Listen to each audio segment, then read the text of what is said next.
In today's video, I'm going to teach you how to add a product in Shopify. You can't make a sale if you don't have anything to sell, so let's get your first product looking professional and ready for customers in just a few minutes. Start from your Shopify dashboard, click on Products, then hit Add Product.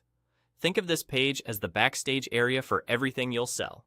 It's where you set the details shoppers will see and where Shopify learns how to present and manage your item. Begin with a clear, concise title. Use the name your customers would actually search for. Simple, specific, and easy to recognize. Next, write your description. Don't just list facts. Explain why someone should want this product. Highlight the outcome it delivers, who it's best for, and anything that helps a shopper picture using it.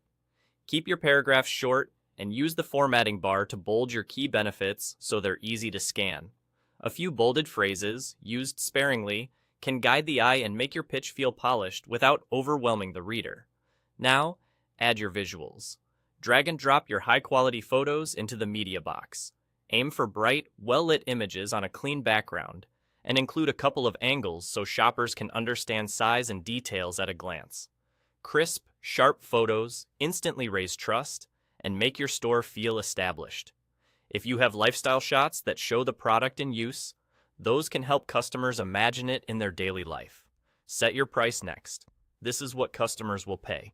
If you want to display a sale, enter a higher number in the Compare It price field. Shopify will automatically show that original price crossed out and highlight your current price as a deal.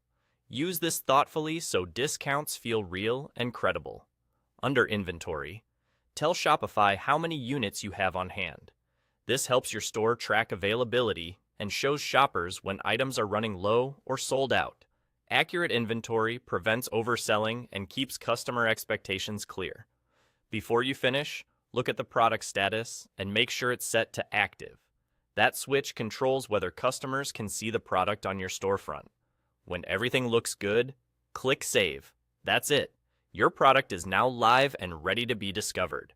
You've just taken a big step. One product down, a whole business to go. Keep refining your titles, descriptions, and photos, and each new product will get faster and better. You're officially a Shopify merchant.